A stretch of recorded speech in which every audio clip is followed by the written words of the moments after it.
My name is Caitlin, and I am a zooarchaeologist and the faunal analyst at the Museum of New Mexico, Office of Archaeological Studies. What does that mean?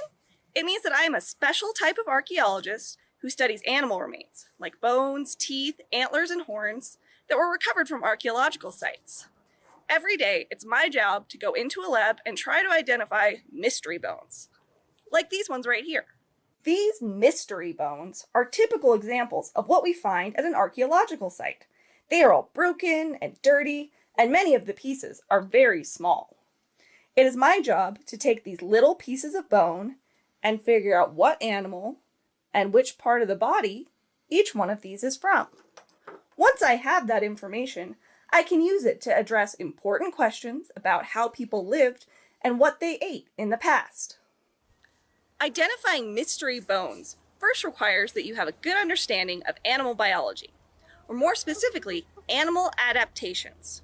Every animal, everywhere in the world, has unique and amazing characteristics called adaptations that allow it to survive and thrive in its natural environment. Today's video is all about adaptation, what they are, what their purpose is, and why archaeologists need to know about them. And I have a couple of amazing animal guests that are going to help us understand adaptation. So let's get started. Today's first animal guest is one that should be very familiar to all of you, a rooster. Now, chickens are a domesticated animal, which means they've been kept and cared for by humans for many generations. But even though chickens, like this little guy, are domesticated, they still have many of the same animal adaptations as their wild ancestors, the red jungle fowl. Jungle fowl are native to the humid jungles of Southeast Asia. They have a fleshy growth on the top of the head called a comb. This helps chickens and jungle fowl stay cool during hot weather. Like red jungle fowl, chickens also forage for all of their food on the ground. They use their beak and their nails to dig through the dirt and plant matter to find bugs and other tasty things to eat. They have no teeth, though, so they rely on a specialized organ called a gizzard to break up their food so they can digest it. Both chickens and jungle fowl live in groups, called flocks, with a single male in charge. Male jungle fowl and chickens have a sharp, bony projection on each leg called a spur. Males use these to protect themselves and all the hens in their flock. In addition to adaptations that are specific to the red jungle fowl, chickens also have adaptations that are common to all types of birds, like being able to lay eggs. Another adaptation that almost all types of birds have is the ability to fly. Flying is possible because of their feathers, of course, but also requires powerful muscles and a skeleton made up of thin, lightweight bones. Our second animal guest is a little bit more exotic. This little lady is a bearded dragon. Now, she is a reptile, which means she has some of the same animal adaptations that are common to all reptiles, like dry, scaly skin and the ability to lay eggs. Bearded dragons are native to the deserts of Australia. This is a harsh environment in which food can be hard to find. Because of this, bearded dragons have very large stomachs, which they fill up whenever and wherever they're able to find food. Other adaptations in their digestive system allow them to get most of the water they need just from the food they eat. They also have a unique form of fat storage called fat pads, which are located on their head and on their shoulders. They can live off this stored fat for long periods of time when food has become difficult to find.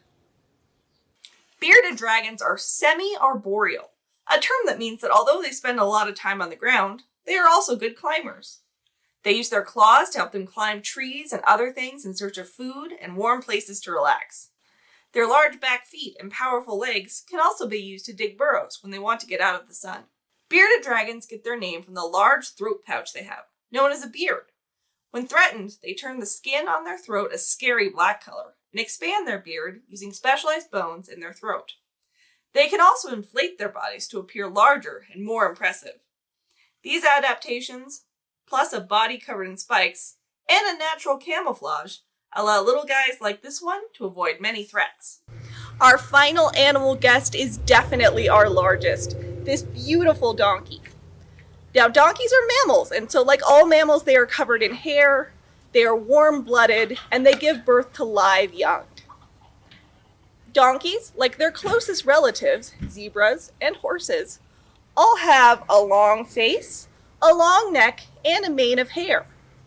But donkeys also have a special adaptation all their own. These huge, adorable ears, which allow them to stay cool in their native desert environment. Did you know that donkeys are amazing runners? Or that they walk on their tiptoes? Both these things are possible because of special adaptations in their feet. Donkeys, like horses, have a single giant toe on the end of their foot, and it is surrounded by a protective nail called a hoof.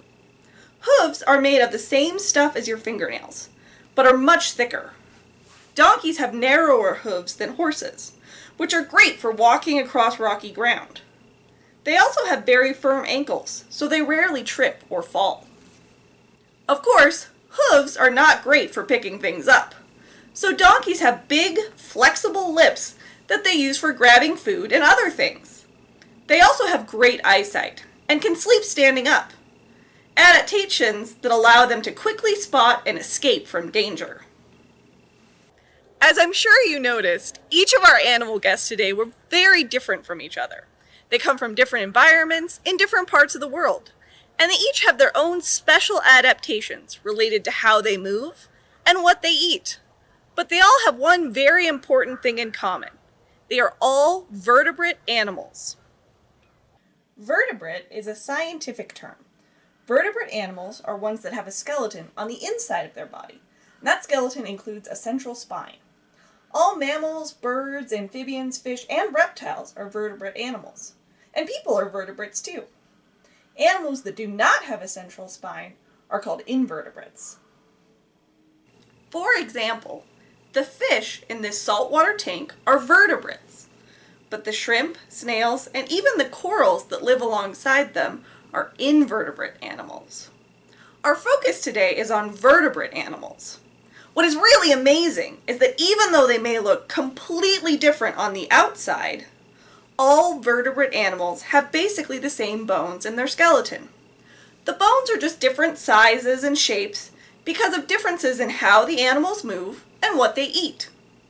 Or, in other words, they have the same bones, but different skeletal adaptations. Now let's go check out some bones in the lab to see some examples of skeletal adaptations. Remember, skeletal adaptations are all about diet and movement. So animals that eat the same kinds of foods or move in a similar way will share some of the same skeletal adaptations. Animals that have different diets or different ways of moving will have different skeletal adaptations. For example, carnivores, which is the scientific term for animals that eat meat, all have sharp, pointy teeth for ripping and tearing.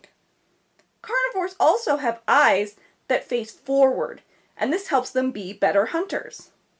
Animals that eat mainly plants are called herbivores, and they have wide, flat teeth for grinding up those plants. Herbivores, as well as many omnivores, that's a word that refers to animals that eat both meat and plants, tend to have eyes located on the sides of their head. This helps them see any dangerous carnivores that might be nearby. Next, we are going to look at some examples of skeletal adaptations related to movement. First, it helps to think about some of the different ways that animals can move. Some animals run, some hop, some climb, some dig, and still others slither or fly or swim. Each one of these different ways of moving requires its own special skeletal adaptations.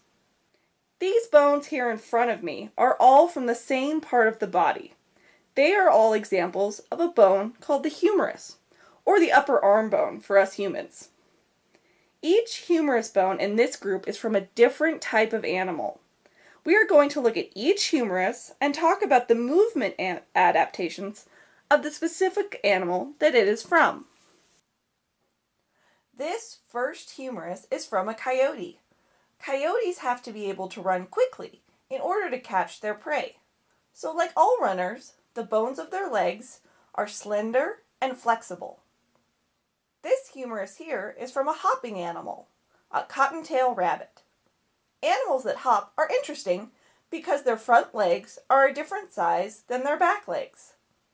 If we compare this cottontail humerus, which is from the front leg, to the bones of a cottontail's back leg, you can see that the humerus is shorter than either of the back leg bones. The large back legs of a hopper provide power for jumping, and they use their small front legs and tail for balance. This tiny humerus is from a burrowing animal called a pocket gopher. Digging takes a lot of muscle, so a digger's bones are built for power. The humerus and other leg bones from diggers are short and thick. The big lumps and bumps on the humerus are where their strong arm muscles connect to their skeleton. This big, heavy humerus is from a sea lion. Swimming, like digging, requires very strong muscles, so swimmers also have short, thick bones with big bumps where their muscles connect. But swimmers' bones are flatter to create the fan-like flippers they use to move through the water. This last humerus is from a turkey. Turkeys, like all flyers, have thin, delicate bones that are very lightweight. No bird could fly if they had a big, heavy skeleton. Remember these mystery bones? You now know that each of these bones contains evidence of how that animal moved and what it ate. Archaeologists like me can use that evidence and our knowledge of animal adaptations to figure out exactly what animal each bone is from and solve this mystery. Thank you all for joining me and our animal guests today to learn about animal adaptations. You can now use your new knowledge to design your own amazing imaginary creature with our Fantastic Beasts activity.